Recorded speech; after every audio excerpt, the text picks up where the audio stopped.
Narito na mga malalaking balitang Central Luzon ngayong araw. 6 na kaso ng COVID-19 Delta variant na itala sa Central Luzon. Mas pinahigpit na health protocols ipinatupad. 24 na barangay sa Masantol at Macabebe, Pampanga binaha. Kabuhayan ng mga residente apektado na. Higit 15 pamilya sa Zambales inilikas dahil sa baha at pagguho ng lupa. At Pampanga may pinakamataas na irrigation development sa Central Luzon ayon sa National Irrigation Administration o NIA.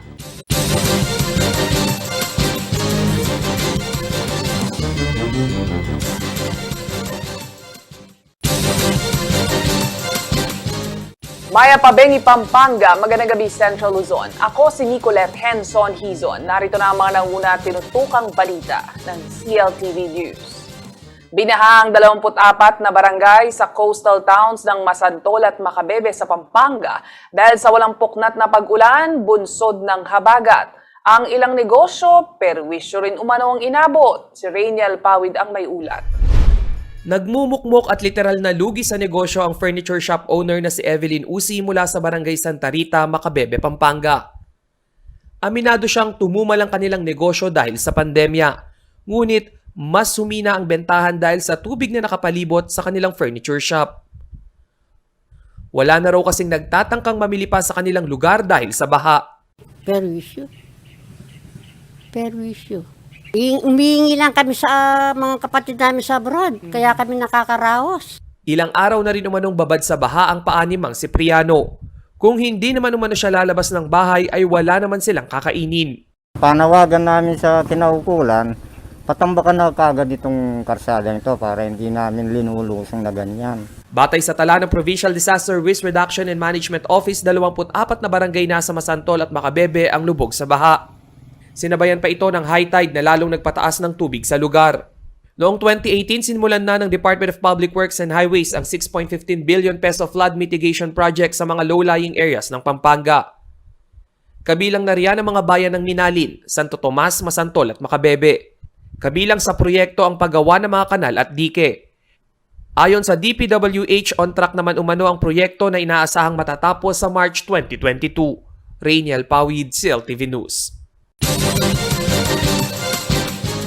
Dahil sa walang tigil na buhos ng ulan, dala ng habagat, binaha at nagkaroon na ng pagguho ng lupa sa ilang bahagi ng Zambales. Kaya naman ang ilan sa ating mga kababayan, lumikas na sa kani-kanilang tahanan. Samantala, siniguro naman ng Provincial Disaster Risk Reduction and Management Council na maiiwasan ang hawaan sa mga evacuation center sa oras na dumagsa ang mga gagamit nito. Nagbabalik si Rainiel Pawid. Dahil sa 5 araw na walang tigil na pag-ulan, 11 pamilya mula sa Sitio Pagong, Barangay Balaybay sa Castillejo, Zambales ang inilikas. Pansamantalang nananatili sa evacuation center ang mga apektadong pamilya. Inaabisuhan naman kinauukulan ng nasa 100 pang residente sa lugar na huwag nang hintaying tuluyang tumaas pa ang tubig bago lumikas. 3 pamilya naman sa Barangay Burgos at Barangay La Paz sa bayan ng San Marcelino ang sapilitan ng inilikas ng Local Disaster Office. Ang mga inilikas na residente ay nakatira sa gilid ng irigasyon na malapit ng umapaw. Kaya naman kahit madilim na isinagawa pa rin ang forced evacuation sa lugar. Sa Olongapo City, 3 pamilya naman mula sa Barangay Kalaklan ang inilikas din. Sila ang mga residente sa landslide area kung saan binabantayan din ang posibilidad ng pagtumba ng mga puno na nasa itaas na bahagi ng kanilang mga bahay. Kasalukuyan naman ng nananatili ang 2 pamilya sa kani-kanilang mga kamag-anak sa ibang lugar, habang sa evacuation center naman nagpalipas ng bagyo ang 1 pamilya. Dahil nga sa banta ng COVID-19 transmission, iniutos ng Provincial Disaster Risk Reduction and Management Council ng Zambales ang 1 room, 1 family policy sa mga evacuation center. Rainiel Pawid, CLTV News. Sa pagbabalik ng CLTV News, 6 na kaso ng COVID-19 Delta variant na itala sa Central Luzon. Mas pinahigpit na health protocols ipinatupad. At roadworthiness test sa mga private motor vehicle inspection center, balik mandatory na. Magbabalik ang CLTV News.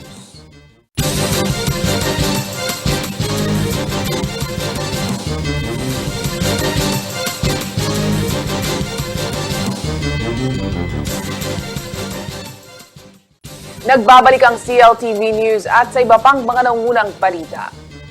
6 na panibagong kaso ng COVID-19 Delta variant ang naitala ng Department of Health sa gitnang Luzon. Bukod sa minimum health protocols, doble higpit na rin ang mga local IATF sa rehiyon upang hindi na kumalat pa ang mas nakahahawang strain ng novel coronavirus. Si Rainiel Pawid ang may detalye. Nitong July 22, inanunsyo ng Department of Health na may 12 bagong kaso ng COVID-19 Delta variant sa bansa. Ang Delta variant ay ang strain ng novel coronavirus na 2 hanggang 4 na beses na nakahahawa. 6 sa mga bagong kaso mula sa gitnang Luzon. Hindi naman na tinukoy ng kagawaran ng partikular na probinsya ng mga nagpositibong pasyente na pawang recovered o gumaling na. Ang Pampanga IATF isolation ng mga outsider o umuuwi sa probinsya ang tututukan. Ito'y lalo na sa mga galing sa ibang bansa kung saan mataas ang kaso ng COVID-19. Hindi umano ito diskriminasyon bagkus bahagi ng doble pag-iingat. Nananawagan naman si Pampanga Governor Delta Pineda na ipagpatuloy ng mga kabalen ang konsepto ng household lockdown. Ito'y kung saan kahit kapamilya ay hindi muna pinahihintulutang bumisita sa mga kamag-anak. Ituloy ho natin ang pag-iingat natin sa pamilya natin, paghihigpit sa lahat ng pumupunta sa pamamahay natin. Ituloy lang po natin. Plano na ring ibaba ng Pampanga sa barangay level ang rollout ng vaccination upang mapabilis ang proseso. Sumasa ilalim na rin sa training ang ilang vaccinator na tutulong sa oras na dumating ang maraming supply ng bakuna. Samantala, ayon kay Bataan Governor Abet Garcia, malaking tulong ang paghihigpit ng border kung saan sasalain sa essential travel ang makapapasok sa lalawigan na nakapailalim pa rin sa Modified Enhanced Community Quarantine. Sa Tarlac naman, isinasailalim ang mga returning Filipino sa double RT-PCR test bago tuluyang makapanatili sa probinsya. Negative RT-PCR test result naman ang mandatory requirement ng Zambales para sa mga nais pumasok sa probinsya. At sa oras na magpositibo ang isang turista o outsider habang nasa Zambales, mandatory rin na dadalhin sila sa designated COVID hospital ng lalawigan. Sa Aurora, ibinaba ng Provincial IATF ang 3-day maximum stay rule para sa mga turista. Maliban sa mga negative RT-PCR test result, dagdag protection umano na diretso sa mga Department of Tourism o DOT accredited accommodation ang lahat ng bisita. Ang Bulacan naman na bahagi ng NCR Plus Bubble at ang probinsya ng Nueva Ecija pinabibilis na ngayon ang rollout ng bakuna kontra COVID-19. Samantala, isang advisory naman ang inilabas ng Department of the Interior and Local Government Region 3 upang ipaalala sa lahat ng mga kinuukulan ang implementasyon ng minimum health standards bunsod ng kumakalat na COVID-19 Delta variant. Rainiel Pawid, CLTV News.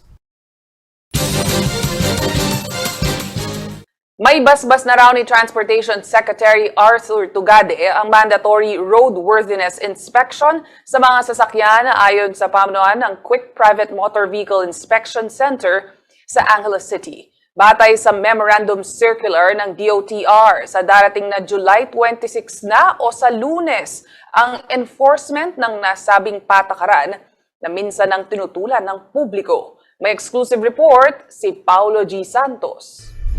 Sa isang eksklusibong panayam sa CLTV News, walang agam-agam na sinabi ni Romeo Jun Hilomen, ang General Manager ng Quick Private Motor Vehicle Inspection Center o PMVIC sa Angeles City na muling gagawing mandatory ang roadworthiness test sa kanilang pasilidad. At gaya umano ng tinitindigan na legal opinion ng abogado ng gobyerno o ng Solicitor General na ayon daw sa batas ang kanilang operasyon. Mismo ang Office of the Solicitor General ang nagpahayag na ang legality ng PMVIC ay legal. So kami as a PMVIC operator, naniniwala na legal ang pinasukan namin na hanap buhay. Kaya wala na kaming para hilingin pa kung tanungin kung anong regarding sa legality. So base sa nabasa namin at sa memo na ipalabas, legal ang pinasukan namin. Sinabi ni Hilomen na siguradong sigurado siya na taliwas sa naunang mga pahayag ng Pangulong Rodrigo Duterte na lifted ang mandatory roadworthiness test makarang umusad ang mainit na investigasyon sa Senado. Iyon ay dahil sa Memorandum Circular Number MC-SC 2021-02 ng Department of Transportation o DOTR na pirmado ni ASEC Artemio Tuason nitong July 5, 2021 na nakasaad na required ng sumailalim sa inspeksyon ang mga behikulo na sakop ng Geographical Area of Responsibility o GAOR ng LTO District na may PNVIC operation. Base po sa aming sa organisasyon, may 15 days 15 araw bago ho ito ma-implement. So na-publish po ito sa national publication, which is a major newspaper noong July 12. So meron nung 15 araw, so possible either next week na po talaga ay mapapatupad na po. Hanggat wala pa ho yung GAOR, kami po ay naghihintay lang sa GAOR kung may ilalabas nila within this day or next week. Parehong presyo na gaya ng sinisingil ng mga Private Emission Testing Center o PETC na naglalaro sa 600 piso ang isisingil umano sa mga sasalang sa roadworthiness test sa mga PNVIC. Wala rin umano itong re-inspection fee sa mga babagsak. At pagmamalaki ni Hilomen, handa silang tumalima sa utos ng Pangulo na habang bagsak ang ekonomiya dulot ng pandemya, ang presyo ng kanilang serbisyo hindi magtataas. Ang presyo po ng 600 para sa amin, tatagal po ito dahil po sa kondisyon ng ating ekonomiya right now. Alinsunod sa kautusan ng ating Pangulo, kami po ay tumatalima sa kanyang utos. Sa punto ng isang investor ng PNVIC, mali ang usigin umano sila sa limitadong reklamo na nakarating sa Senado. Dapat anyay nakita rin ng mga mambabatas ang realidad na mas marami ang mga pumasa at talagang roadworthy ang kanilang mga sasakyan. Alam naman po natin na malapit na talagang eleksyon.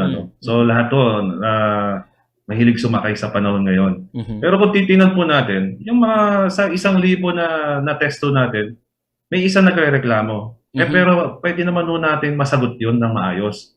So para po sa akin, sa that's 0.01% kung titingnan po natin na nagrereklamo. Sa atas ng DOTR, hindi naman umano mawawalan ng kabuhayan ng mga existing na Private Emission Testing Center o PETC owner na apektado ng mandatory roadworthiness inspection ng mga behikulong nasa 4,500 kg weight. Ayon kay Hilomen, ang mga truck o malaking behikulo ay maibibigay naman umano sa kanila. Tiniyak naman ni Hilomen na hindi na mauulit ang mga naging problema noong una silang mag-operate kung saan napakaraming sasakyan ang nakapila sa iisang testing center dahil aayusin na raw nila ang scheduling. Samantala, ibinalita din ni Hilomen na dito sa Pampanga ay magiging 3 na ang PNVIC Center. Bukod sa Angeles City, ay magbubukas na rin umano ang sa siyudad ng San Fernando at sa bayan ng Lubao. Ako yung una, pangalawa yung ating kaibigan sa Chick, sa Lubao, nakakuno along the highway.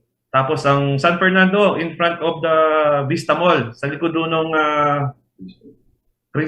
yung Honda doon sa may San Fernando, harap ng Vista Mall. Doon lang meron nung mag-ooperate na rin doon.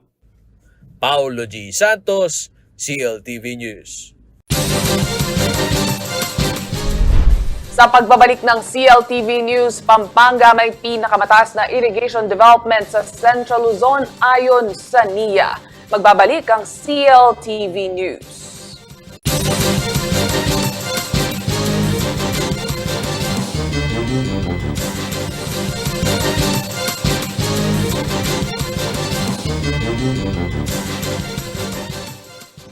Nagbabalik ang CLTV News. Higit 4,000 magsasaka sa ikalawang distrito ng Pampanga ang makikinabang umano sa Porac-Gumain River Irrigation System.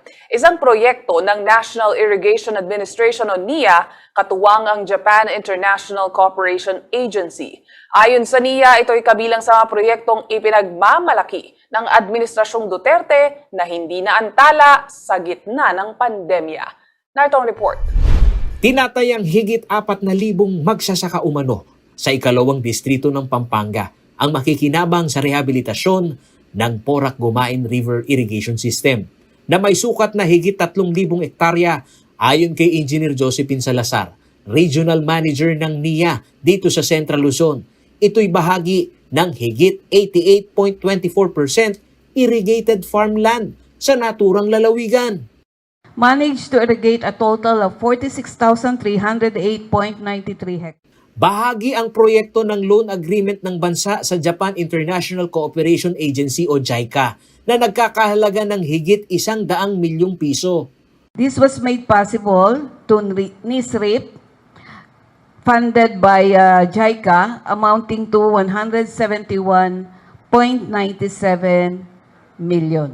Nagpaiba-iba raw ang direksyon ng mga waterways sa probinsya dahil sa pagbabago ng topografiya bunsod sa pagputok ng bulkang Pinatubo noong 1991. Kaya ang naging hamon sa kanila na sa loob ng halos 3 dekada ay kung papaano maibalik ang irrigation system sa probinsya. So wala pong berdeng makikita dito sa Pampanga, kundi tinatawag nga po itong Lahar Country. So ngayon po, malugod kong ibinabalita sa inyo na ang Pampanga ay ang mayroong pinakamataas na irrigation development sa buong Region 3. Present sa turnover ceremony ng Porac Gumain River Rehabilitation Project si NIA Administrator Retired General Ricardo Visaya. Anya, ang pagkumpa sa maliit na proyektong pang-irigasyon ay hawak ng lokal na pamahalan dahil na rin sa malaking budget share na kanilang makukuha. Yung Mandanas ruling, wherein some of the functions of the national government will be devolved to the local government. So ang ibig sabihin nun, yung mga maliliit na projects namin or irrigation system namin, like yung itong sinasabi nating mga communal irrigation system which is about less than 1,000 hectares, ay ibibigay na natin sa local government insofar as pag-maintain, pag-operate, pag-supervise, sila na. Ang Porac Gumain River is part of the national irrigation system. So mas mabigyan natin ng pansin ang mga ito ngayon. Isa raw sa mga kinahaharap na hamon ngayon ng NIA ang reintegration ng mga irrigation at flood control project gaya ng mga dam at water reservoir dahil hindi umano ito naisali sa pagpaplano. We have dams, no? We have dams. Now, sorry to say na during the previous administrations, ang ating dams were all designed without any flood control function, except Pantabangan at saka yung mga ginagawa natin ngayon sa Iloilo, yung Halaor. All others ay walang flood control function. Like for example, the Magat River. The Magat Dam, walang flood control yan. Matatanda ang minsan ng naging rekomendasyon ni Pampanga River Basin Flood Forecasting and Warning Center Chief Hydrologist Hilton Hernando na dapat maisalang-alang ang flood control function ng mga dam at water reservoir upang liban sa supply ng tubig, maging kapaki-pakinabang din ito sa flood mitigation sa bansa. Paulo G. Santos, CLTV News. At yan mga balitang nakalap ng CLTV News. Para sa karagdagan pang detalye, maaari niyong i-follow ang aming social media pages at CLTV36 Official, at CLTV36 News, at CLTV36. Kung nais nyo naman balikan ang mga programa ng CLTV, maaari niyong bisitahin ang aming YouTube channel at CLTV36 Official at ang aming website, www.cltv36.tv. Kasama ang buong puwersa ng CLTV News and Current Affairs.